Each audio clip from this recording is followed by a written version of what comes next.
Bismillahirrahmanirrahim. Assalamualaikum warahmatullahi wabarakatuh. Alhamdulillah, salatu wassalamu ala rasulillah wa ala alihi wa sahbihi wa mawalah.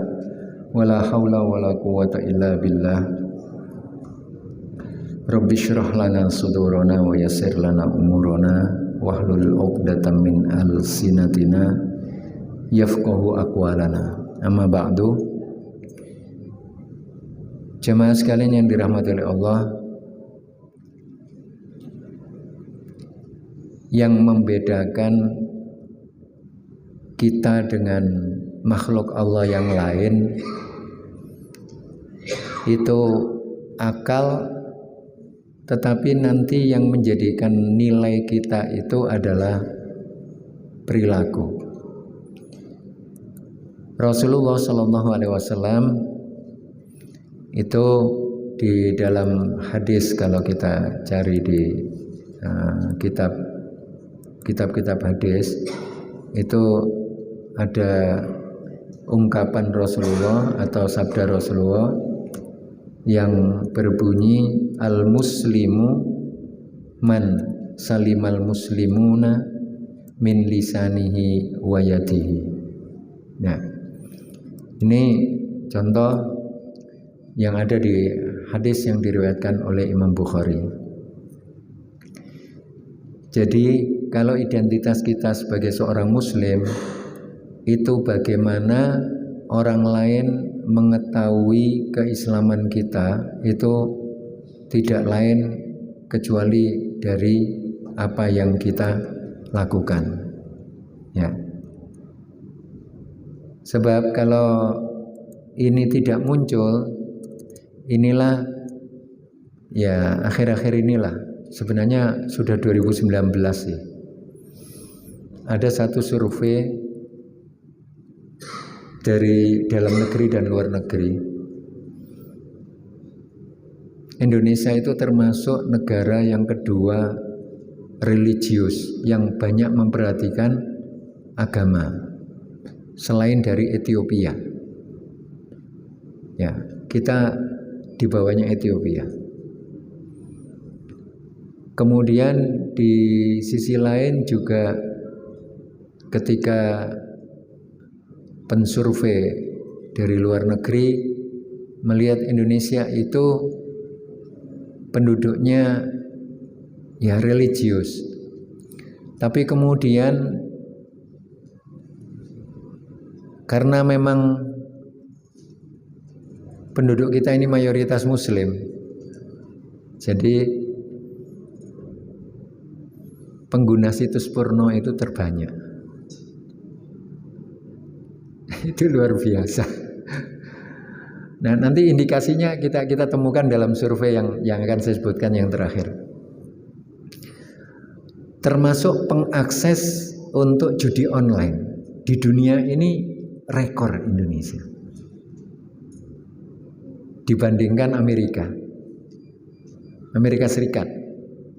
Tidak termasuk negara bagian Amerika Serikat. Kita ini rekor. Jadi pengakses situs porno. Nah, kalau di media sosial, kita yang negeri religius itu terkenal apa yang disampaikan di medsos itu berita cemoohan atau ungkapan cemoohan, ungkapan kebohongan itu lebih dominan. Loh kan, religiusnya di mana?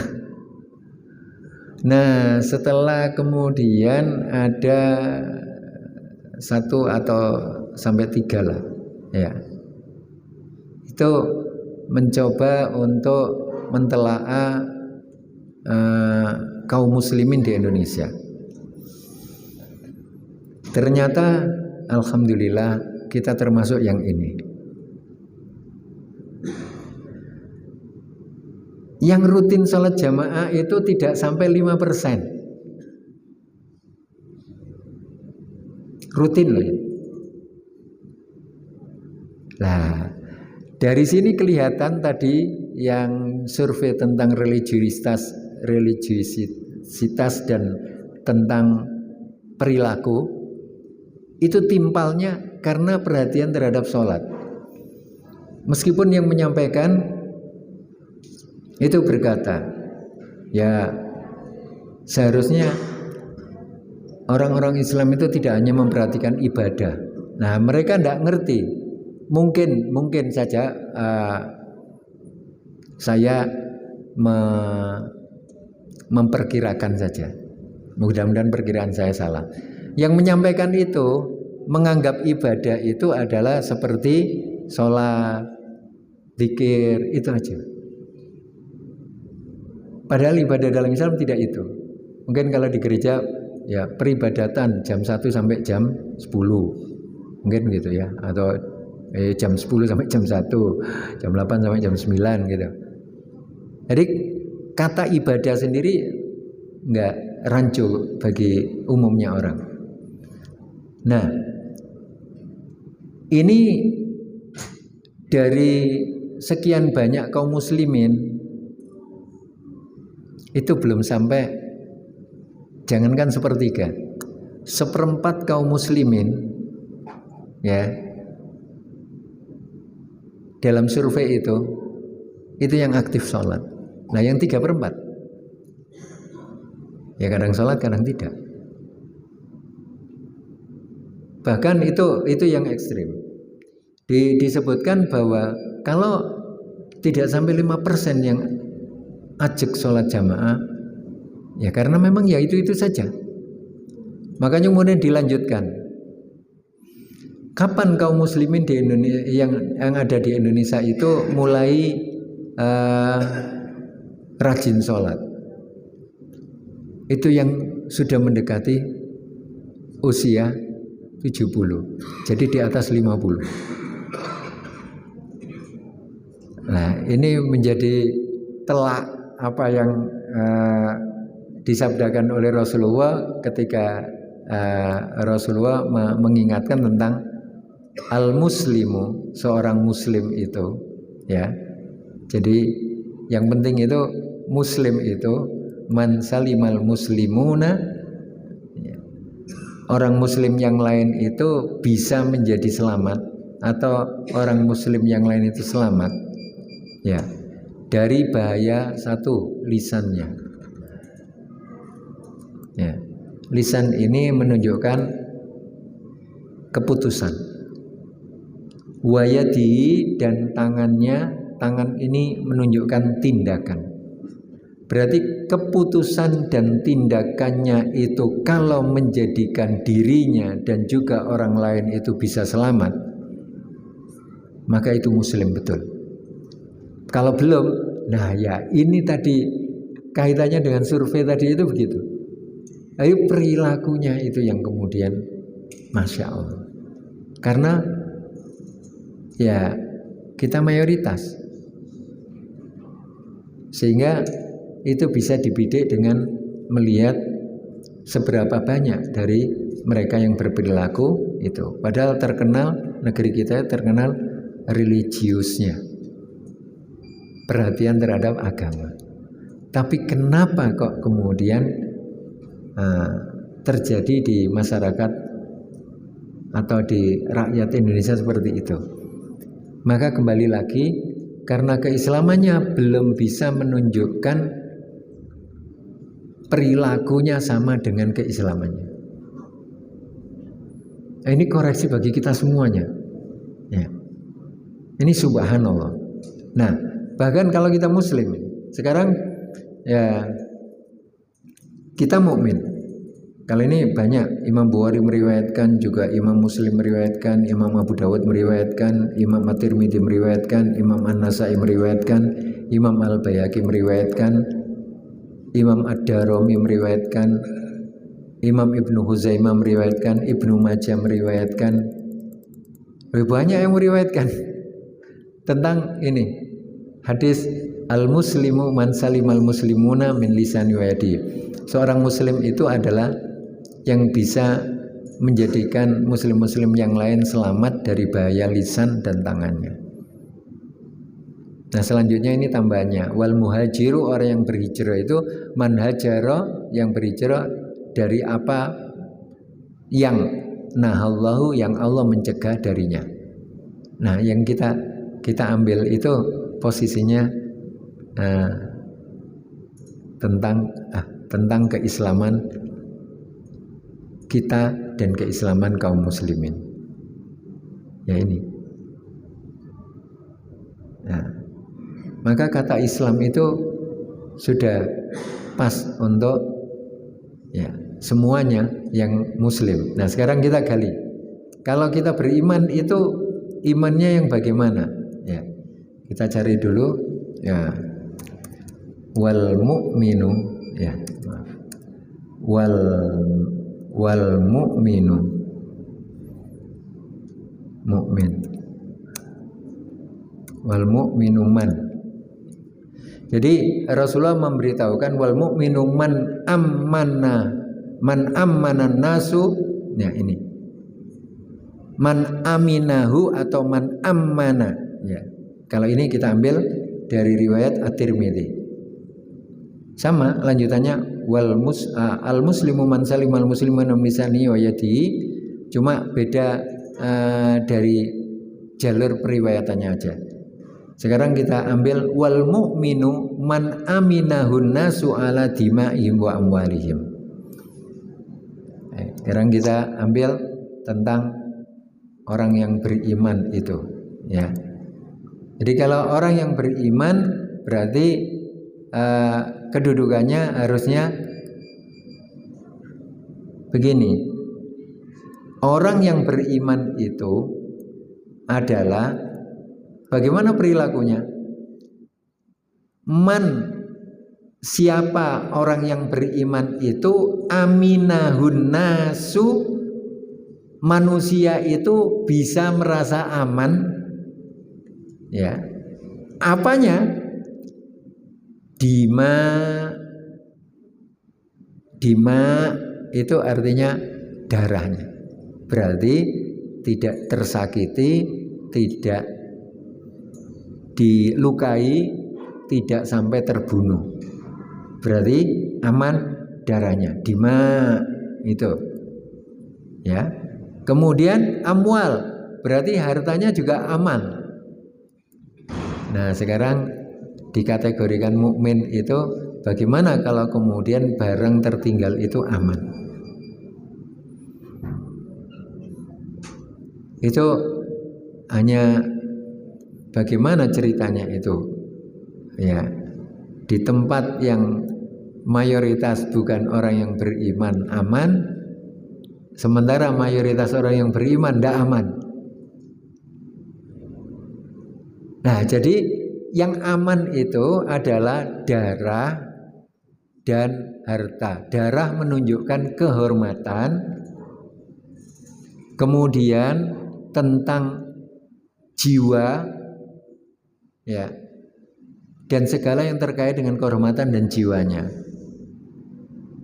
Nah, bagaimana kalau mengejek? Itu kena darahnya atau kena hartanya? Itu darah. Jadi mengejek itu tidak boleh. Maka Allah mengatakan ya ayyuhalladzina amanu, wahai orang-orang yang beriman, jika Anda beriman betul, la yaskhar qaumum min qaumin. Ya. Kita ambil di surah Al-Hujurat. Allah sudah mengatakan bahwasanya tidak boleh karena harus menjaga kehormatan. Lah kehormatannya bagaimana? Kehormatannya itu adalah tidak boleh saling ataupun tidak boleh merendahkan. Ya.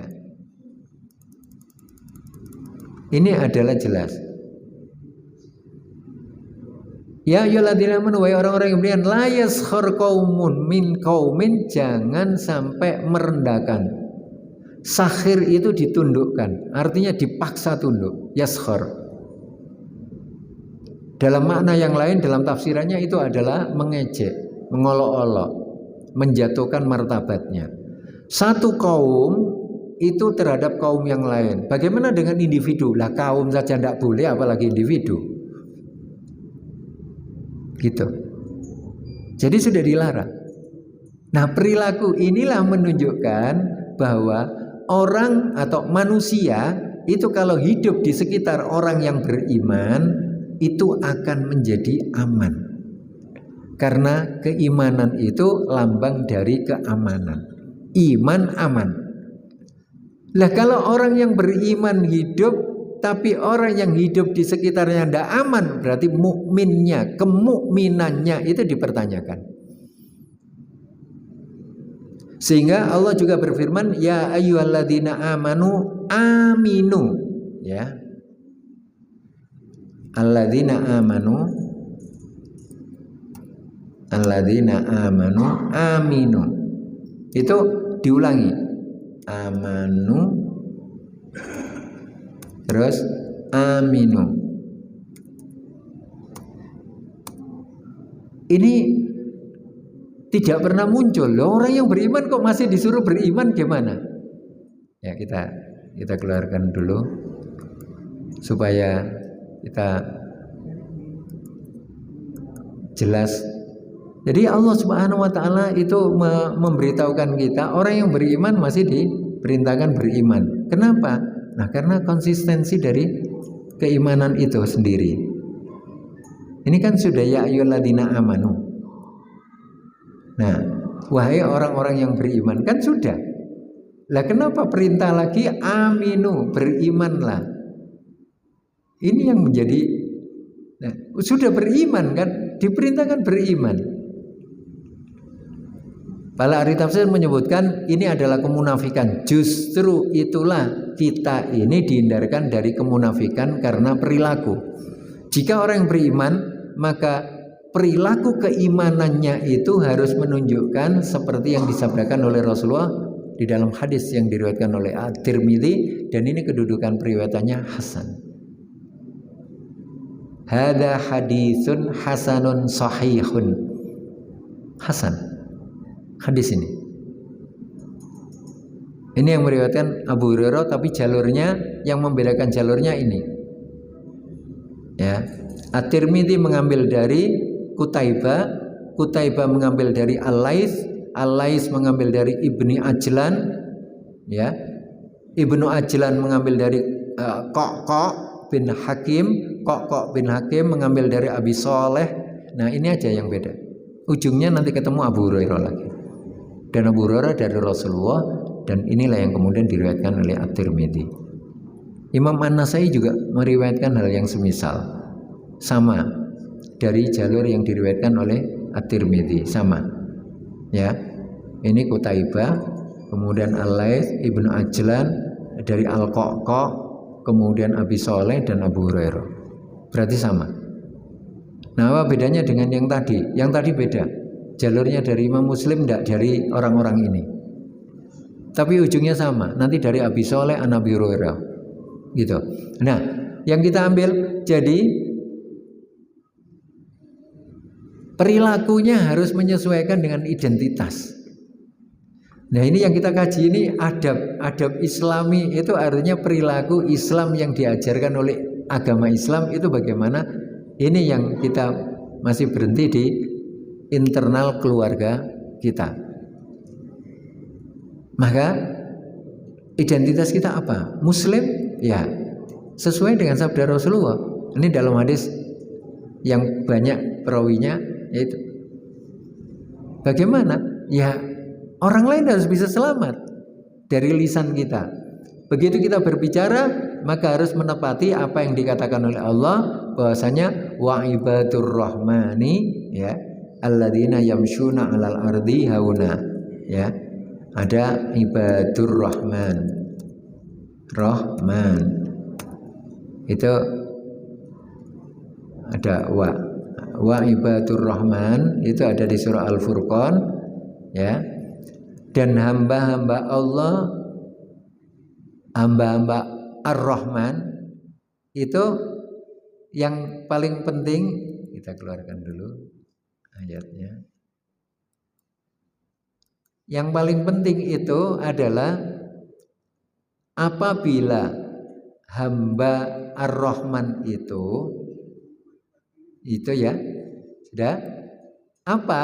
Jika mereka itu berjalan di muka bumi ini, berjalan di muka bumi berarti beraktivitas dan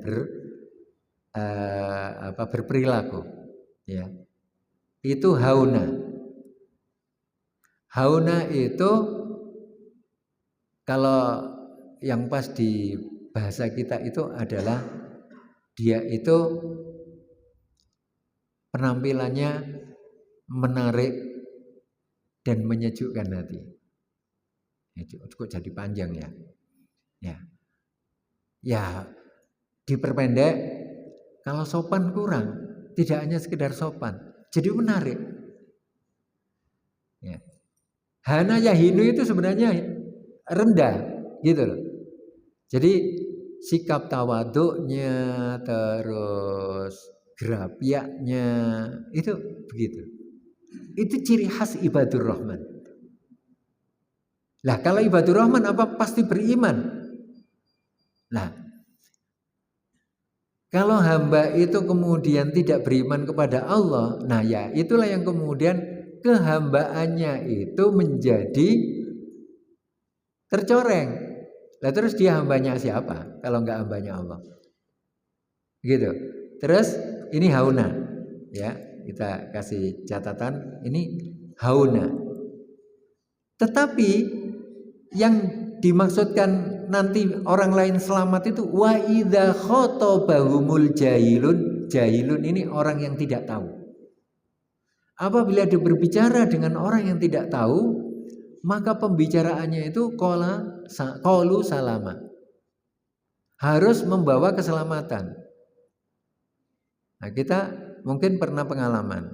Jadi kita tanya seseorang, ya sebenarnya tidak tahu, ke sana aja, lurus aja. Padahal ya tidak lurus, harusnya balik gitu. Itu namanya tidak salama. Ya. Ada lagi begini. Ketika ditanya, ya malas menjawab. Berarti tidak salama. Ya, apabila tidak tahu, kenapa kita tidak mengatakan tidak tahu? Ya harusnya itulah menunjukkan jati diri kita. Maaf, saya tidak tahu. Saya pernah tapi lupa. Nah, kan gitu lebih enak. Nah, terus saja nanti terus ada perapatan, terus Anda ke kanan. Lah padahal harusnya ke kiri. Dan itu pun tidak pasti. Nah, itu enggak salama. Atau ketika kita berbicara, itu ada nilai tambah dari yang kita ajak berbicara. Baru itu namanya perilaku. Yang identik dengan muslim. Ya, ini yang Allah katakan itu wa ibadur rahmanil ladzina yamshuna 'alal ardi hauna, tapi yang kita ambil adalah wa idza khatabahumul jahiluna qalu salama. Ya. Kita ambil di surah Al-Furqan. Al-Furqan. Ayat berapa itu tadi? 64. Ya. Jadi yang paling menarik bagi orang lain adalah perilaku. Sebenarnya ini pengalamannya Khalid bin Walid. Ya. Jadi pengalamannya Khalid bin Walid itu masuk Islam setelah jadi musuh Rasulullah bebuyutan. Itu sebenarnya yang menarik bukan kegagahan Rasulullah juga tidak, atau kegagahan kaum muslimin juga tidak.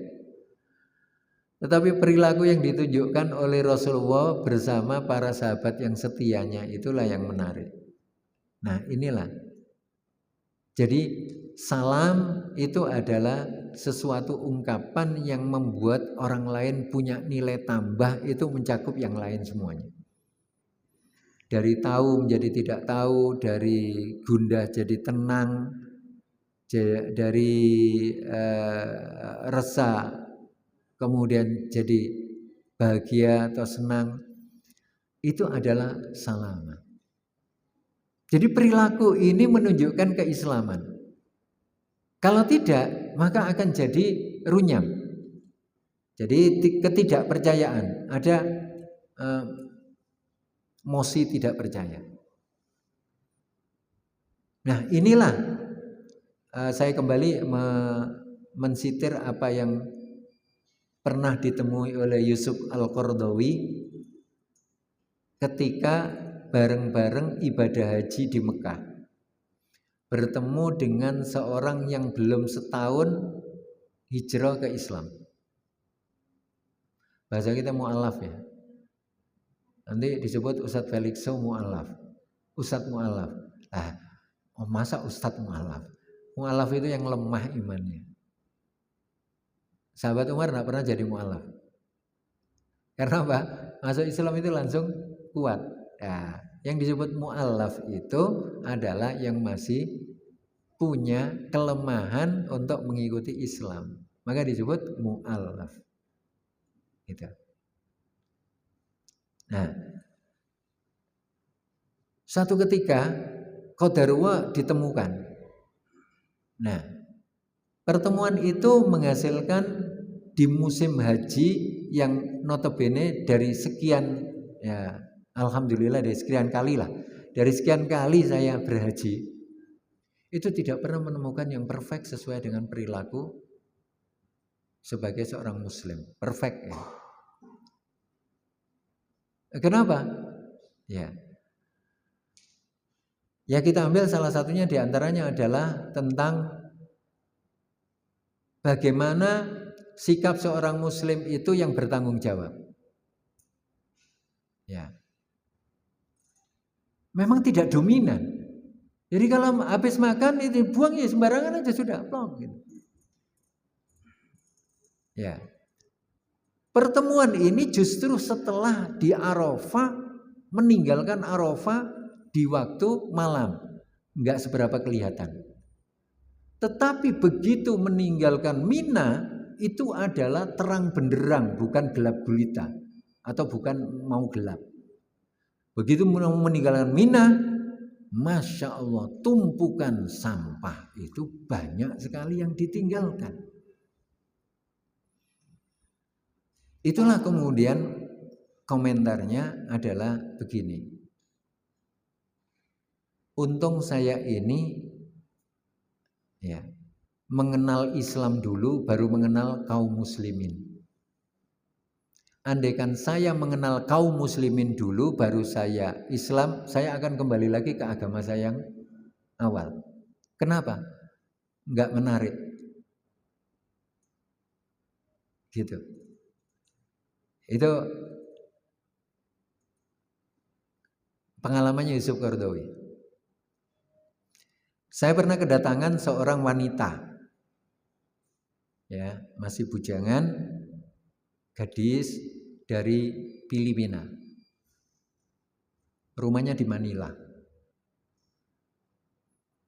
datang ke Surabaya dan bertemu saya di pondok karena ada temannya yang kenal dengan saya. Terus dia minta, coba tunjukkan saya tentang ajaran Islam. Nah, saya tanya, apakah Anda ingin menjadi seorang muslim? Ya maybe, ya bisa jadi. Oh, tidak apa-apa, saya terangkan. Begitu masuk wilayah hijab, yaitu terkait dengan penutupan aurat. Saya terangkan, di Islam itu ada dalam tubuh itu aurat laki-laki dengan gitu. Begitu menyentuh itu, maka dia excuse, ya. Maaf, ya. Anda berbicara begitu, tapi yang saya temukan itu banyak wanita-wanita muslim tapi tidak berjilbab. Gimana itu? Nah, saya katakan itu adalah kasus-kasus yang terjadi. Tapi itu tidak mewakili sebagai ajaran Islam. Mewakili orang Islam. Itu kasus. Jadi Anda harus mengenali Islam dulu, karena saya baca pengalaman Yusuf Qaradawi, jangan terbalik dulu. Anda harus mengenali ajarannya Islam ini. Ya, sama juga.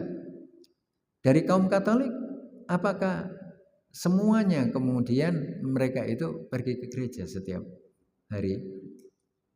Ya. Minggu. Apakah semuanya menepati apa yang disampaikan oleh pastor? Nah, berarti itu tidak mewakili. Nah, ini ajaran Islam. Nah, pulang minta dikopikan tentang prinsip-prinsip itu tadi, ya saya kopikan. Saya setelah itu tidak tahu bagaimana rimbanya. Yang jelas saya doakan mudah-mudahan ya masuk Islam. Karena hanya 3 hari di Surabaya. Itu menarik. Karena apa? Yang diperhatikan itu perilaku orang Islam gitu loh. Yang selalu dipertanyakan ketemu saya lagi perilaku orang Islam. Ya. Saya melihat begini. Apa menurut Anda? Wah, ini nguji saya. Tapi tidak apa-apa. Supaya dia mengerti tentang kasus-kasus bahwa perilaku itu menunjukkan kasus pada orang-orangnya. Ajarannya sudah memberikan kesempurnaan untuk mengarahkan pada perilaku yang aman. Karena seperti itu, saya katakan kepada dia akan merugikan dirinya sendiri. Ya itu tidak rugi pada saya. Kalaupun saya yang ngajari dia dan dia tidak mau mengikuti, saya tidak rugi. Tapi rugi itu pada pribadinya. Saya katakan itu ya. Kemudian pamit, katakan ngacungi jempol. Ya. Jawaban Anda banyak logika yang saya belum pernah dapatkan. Saya doakan Anda bisa mengikuti ajaran Allah gitu. Setelah itu pamit dan dia akan terbang ke Jakarta, kemudian akan ke Bangkok. Saya yang terngiang-ngiang itu selalu mempertanyakan perilakunya orang Islam selama di Surabaya. Ya saya tanya juga, nah Anda tahu dia Islam dari mana? Saya tanya dia. Waktu adzan ditanya, ayo Muslim gitu. Ya. Ya ditanya, itu suara apa? Adzan. Terus ditanya, karena yang ditanya, kenapa Anda tidak sholat Muslim? Itu yang ditanyakan saya juga. Jadi inilah yang kemudian menjadi sebuah gambaran tentang ajaran Islam itu bukan masalah berfungsi dan tidaknya, difungsikan atau tidak difungsikan oleh pemeluknya. Kalau tidak difungsikan ya bukan masalahnya ajaran Islamnya yang salah. Tapi tidak difungsikan itu. Jadi itu salah satu di antaranya yang kita tekankan di sini, karena kalau sudah di internal kita dalam keluarga itu sudah mengarah kepada bagaimana seorang muslim itu bersikap, bagaimana seorang mukmin itu bersikap, ya. Lu kok nggak ada muslimah dan mukminanya, ya sudah masuk itu. Ya kalau yang disebut gendernya laki-laki, ya nanti gender perempuan itu akan ikut. Ya. Jadi yang harus kita perhatikan itu identitas ini, identitas tentang bagaimana kita sebagai seorang muslim, itu saja. Jadi kalau kita muslim, nah bagaimana? Yang kita jaga ikon saja, lisan dan tangan. Ucapan kita bagaimana, tindakan kita bagaimana, kan perilaku lagi. Kalau mukmin juga sama, harus bisa mengamankan jiwa-jiwa, harga diri, kehormatan diri manusia. Di sini tidak ada sesama mukmin ya. Karena ujiannya orang yang beriman itu adalah interaksi dengan manusia. Ya, interaksi dengan manusia. Rasulullah marah kalau interaksi dengan manusia, meskipun ketika perang itu mendahulukan emosi. Di salah satu perang ada memang musuh itu nemen. Yo ngejek, yo ngolok, dan kalau Masya Allah membunuh itu dicicil. Nah ini kan gemes itu. Membunuh itu dicicil. Tangannya dulu, kemudian kakinya, dicicil. Lah ketika betul-betul di tangan seorang sahabat ini, kemudian dia mengucapkan syahadat. Asyhadu an la ilaha illallah. Ya sudah dipenggal aja sama beliau. Tapi dilaporkan ke Rasulullah. Rasulullah marah. Apa ungkapan Rasulullah kepada beliau ini? Apakah Anda mengerti apa yang ada di balik hatinya? Nah, itu langsung makjeleb. Enggak. Karena aku membunuhnya karena itu dalam prediksi saya, dia hanya takiyah saja untuk mengamankan dirinya. Gitu. Jadi di hadapan banyak orang itu membunuh itu dicicil. Musuhnya itu enggak langsung dipenggal. Potongi satu-satu gitu. Kalau enggak disiksa baru kemudian dibunuh. Di tengah perang ini. Jadi dalam posisi seperti itu pun perilaku masih diutamakan. Ya. Jadi dalam segala apapun.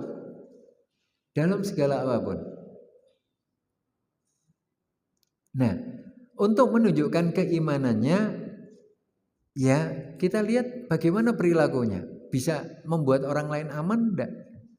Kalau enggak, ya berarti sama dong. Nah, ini yang juga seringkali kita jadikan bahasanya kampanye. Ya, kalau di kalangan santri, di pesantren, itu kan bolak-balik sandal hilang aja. Kan gitu. Ya.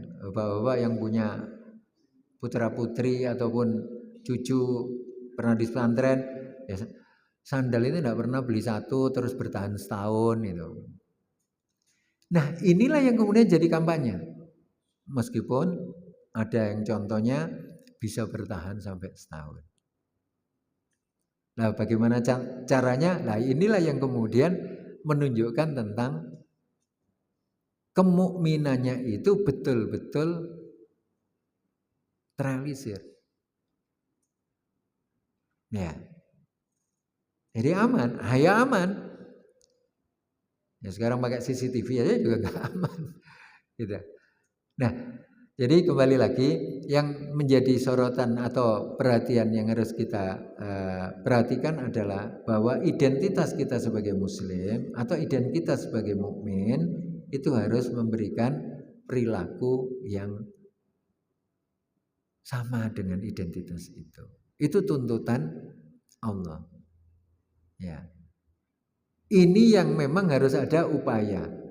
Nah, dengan upaya kita itulah yang nantinya akan menjadikan kita itu predikatnya atau nilainya itu jadi tinggi. Ini otomatis sudah. Allah akan meninggikan. Itu nilainya. Begitu pura-pura. Nah, inilah yang nantinya akan divonis oleh Allah. Maka jika ada orang yang mengejek agama, masa agama diejek? Nah, akhirnya ditafsirkanlah oleh para ulama, mengejek agama itu salah satunya adalah dengan dimulai meremehkan untuk tidak mematuhi ajarannya. Itu sudah disebut mengejek. Gitu. Sahabat Ali itu pernah dianggap oleh Rasulullah membantah. Padahal kalau ukuran kita ya tidak bantah. Suatu ketika dibangunkan untuk segera melaksanakan wudhu atau persiapan gitu. Tapi ungkapan sahabat Ali itu mengatakan, labbaika ya Rasulullah, sebentarlah gitu.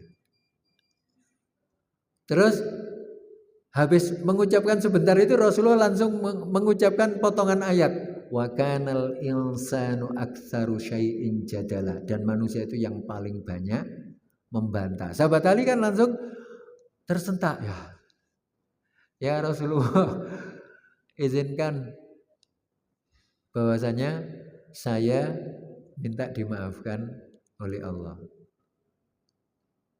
Padahal itu tadi sebentar aja, itu bersama Rasulullah, tadi membantah. Jadi memang dimulai dari yang kecil. Ketika itu diremehkan, maka akan jadi besar.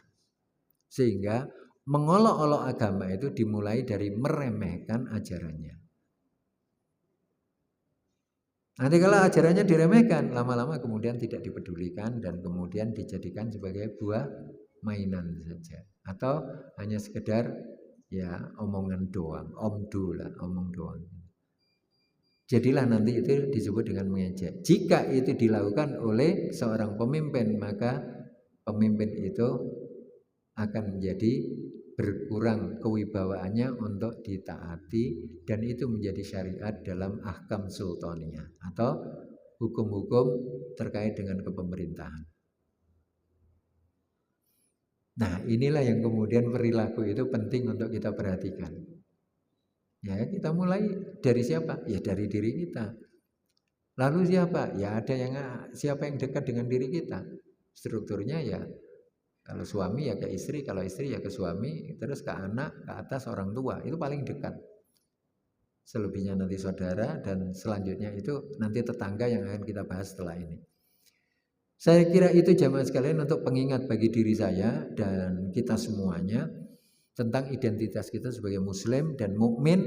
Itu perilakunya harus bagaimana. Inilah yang menjadi nilai menjadikan orang itu betul-betul seorang muslim itu menarik, seorang mukmin itu menarik. Wallahu alam bisawab. Kita akhiri dulu. Subhanakallahumma rabbana wa bihamdika asyhadu an la ilaha illa anta astaghfiruka wa atubu ilaik. Hadanallahu wa iyyakum ajmain. Assalamualaikum warahmatullahi wabarakatuh.